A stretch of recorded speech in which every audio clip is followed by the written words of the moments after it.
આજે કાર્યક્રમમાં હાજર આપ્યામાં માત્ર આપણા ઉદ્દેશ છે ભેગું થવું, ભેગું થઈને સમાજને કઈ દિશામાં લઈ જવું.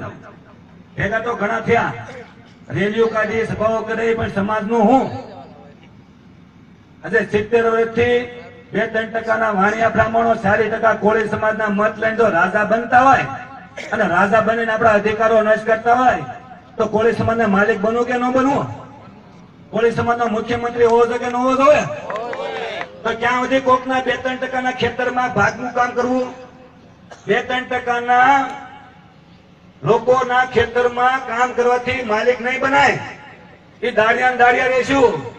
હવે માલિક બનવું કે નથી બનવું? વ્યવસ્થા પરિવર્તન કરવું કે નથી કરવું? अब के बार कोई सरकार करावी કે નથી કરાવી? વોટ અમારા, રાજ અમારા, સીએમ અમારા, કરવું કે નથી કરવું? નીકળો ઘર બહાર છે, જંગલડો બેઈમાનો છે. વોટ અમારા, રાજ અમારા, સીએમ અમારા. अब के बार कोई सरकार, अब के बार कोई सरकार, वोट हमारा, राज हमारा, सीएम हमारा. निकलो घर बाहर से, जंगलड़ो बेईमानों से. कोई समाज की हित की बात करेगा, वही गुजरात पे राज करेगा. તાળીઓ પડવાથી કામ નહીં થાય મિત્ર. કે અન્યાય થાય તમને ખબર નથી. સાંભળજો વાત મારી. આપણે વાતો કરી છે કે દલિતોને વધારે નોકરી મળે છે, આદિવાસીઓને નોકરી વધારે મળે છે.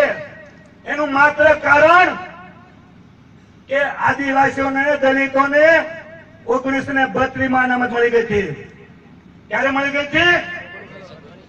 જયારે આપણને અનામત દેવાનો વાર આવ્યો અને સરદાર પટેલ અને જવાહર નહેરુએ વિરોધ કર્યો કે બાબા સાહેબ ને કીધું આ ક્યાં તમે તકડું લાવ્યા કે?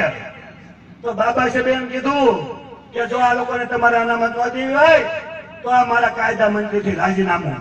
હું કીધું આ લોકોને તમારે અનામત ન દેવી હોય તો મારા પદ છે કાયદા મંત્રીનું, આ તમે મારું રાજીનામું.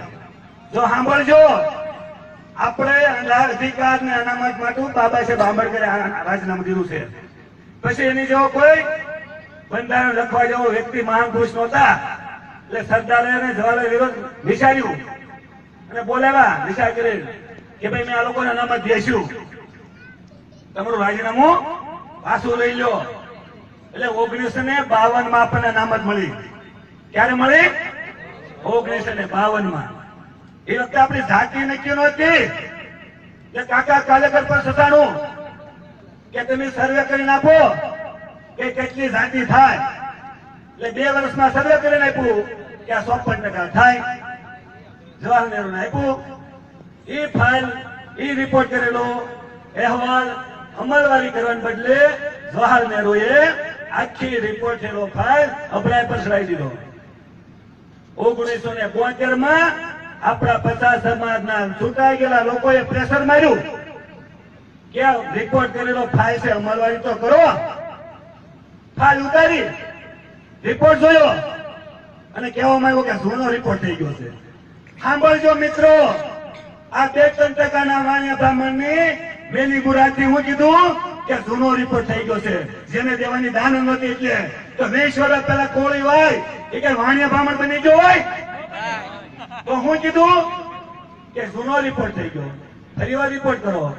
એટલે 1972 બિહારના મંડળ સાહેબ ઓબીસી સમાજના હતા, એના અધ્યક્ષ સ્થાને પાછું સર્વે કરવામાં આવ્યું. સર્વે કરીને પાછી ફાઇલ આપી એટલે પાછી અભરાય પર ચડાવી દીધી. 1992 વીપીસી ની સરકાર આવી, તાને 54% મળી, આપણને 70% અનામત મળી. જયારે વીપીસી ની સરકાર હતી ને તાને ભાજપની ટેકાવાળી સરકાર હતી. કોની ટેકાવાળી? એ ભાજપને કોંગ્રેસના વાણિયા બ્રાહ્મણના પેટમાં તેલ રેડાણું એટલે ભાજપે પાછો ટેકો ખેંચી લીધો અને વીપીસી ની સરકાર ઘર ભેટી થઈ ગઈ. અડધા કોળી એમ કે છે કે કોંગ્રેસ મારી છે, અડધા કોળી એમ કે છે કે ભાજપ મારી છે. આ બંને વચ્ચે કોઈની જડ મારી છે, આપણે નથી. એ બે માય સાહેબ ભાઈ છે. બાબુ દાદાએ જગાડ્યા, સિમનભાઈએ જગાડ્યા, મારી પહેલા પણ ઘણા વક્તાએ તમને જગાડ્યા. હવે હુતા નહીં, ઉજાશે ને તો આપણી કોઈ સહી સલામત નહીં રહે, આપણી મા બહેનોની પણ સહી સલામત નહીં રહે. આપણે કેવી કઈ કોળીની સરકાર હોવી જોઈએ? ભાષણ મારી કરે છે, સ્ટેજ ઉપર બેસે છે, પણ બોલતા બોલતા તો કોકના ખેતરમાં પસાદારીઓ કરવા જાય છે. તો વાણિયા બ્રાહ્મણના 2-3% ખેતરમાં કામ કરવાથી કોળી માલિક બની છે ખરા? હવે આપણને અનામત તો મળી, પણ 2003 થી 2012 નો હાઈકોર્ટ નો એફિડેવિટ કરેલો અહેવાલ છે કે ઓબીસી એસસી એસટી ની આપણી 1,40,000 ની નોકરીઓ ખાલી છે. આ લોકો એમ કે છે કોંગ્રેસ એટલે મુસલમાનની પાર્ટી, બીએસપી એટલે દલિતોની પાર્ટી, ભાજપ એટલે હિન્દુની પાર્ટી. હિન્દુ કરીને તમને ઉલ્લુ બનાવીને મત લઈ જાય છે. નિસર્જીની સરકાર છે. કેમ ભાઈ આપણી ભરતી નથી શરૂ કરતા?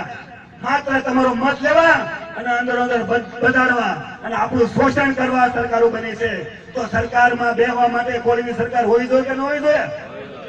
એના માટે વ્યવસ્થા પરિવર્તન કરવાનું છે. આ વ્યવસ્થા પરિવર્તન કરવા માટે, કોળીને માલિક બનાવવા માટે, કોળીનો મુખ્યમંત્રી બનાવવા માટે હું અને બાબરિયા સાહેબ ને મનુભાઈ મકવાણા ને ભરતભાઈ શેઠ અને મુનાભાઈ કાંબળ અને વલ્લભભાઈ બારૈયા આખા ગુજરાતનું પરિભ્રમણ કરવા નીકળ્યા છીએ. અત્યારે મેં 60 થી 70 સીટ ઉપર સર્વે કરી લીધું છે અને 30 સીટ તો આપણે જીતી છે. 2017 માં કોળી વિના પાર્ટી નહીં બને, કોળી વિના કોઈ સરકાર નહીં બને. જ્યાં 3-5 ની જીતી છે સાંભળજો, પણ તમારે પણ જાગવું પડશે. જો કોળીના પેટ ના વળી તો કોંગ્રેસ ભાજપને મત નહીં દેવાનો. તો મત દેશો તો બાપમાં ફેર હશે આપડા. જ્યાં સુધી આપણું ઘરનું ઘર નહોતું ત્યાંથી ભાડા ભરી લીધા. હવે ઘરનું ઘર થઈ ગયું છે. ભાવનગર થી 2 બસ જાતી હોય તો ગમે બસ માં બેસી લેવાય. જયારે કોળીની બસ શરૂ થઈ હોય તો કોકના બસ માં બેહાય. તો આપણી બસ શરૂ થઈ ગઈ છે, બેસી જાઓ. તો અત્યારે બેસો તો સીટ મળશે અને વાંચી લેવા મળશે. બરોબર ને? તો આપણે કોળી છીએ તો 2017 માં કોળીનો મુખ્યમંત્રી બનાવવાનો છે. બનાવો કે નથી બનાવો? તો અત્યારથી તમે હાથ ઊંચો કરો. કોને કોને કોળીનો મુખ્યમંત્રી બનાવો? બરોબર, બની જાઓ કોળીનો મુખ્યમંત્રી. હાલો, રોજ 1 કલાક કામ કરશો કે અઠવાડિયે 1 કલાક? સાંભળજો, હવે તમારે ક્યાંય નથી જવાનું. તમારે તમારા વિસ્તારમાં કામ કરવાનું છે.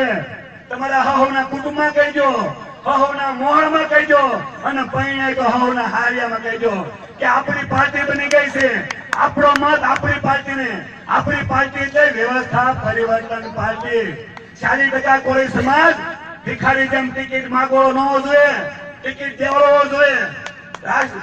ભાજપમાં રાષ્ટ્રીય અધ્યક્ષ અમિત શાહ છે, કોંગ્રેસમાં સોનિયા ગાંધી છે અને આપણી વ્યવસ્થા પરિવર્તન પાર્ટીમાં રાષ્ટ્રીય અધ્યક્ષ ધરમસિંહભાઈ થાપા છે. ધરમસિંહભાઈ થાપા જેને સહી કરે એને ટિકિટ મળે. એમ તો કોળી સમાજને માગવાળો નહીં દેવાળો બની છે. તો દેવાળો બેહાય કે સાડા માગવાળો બેહાય? અને સાંભળજો, આપણા લોકો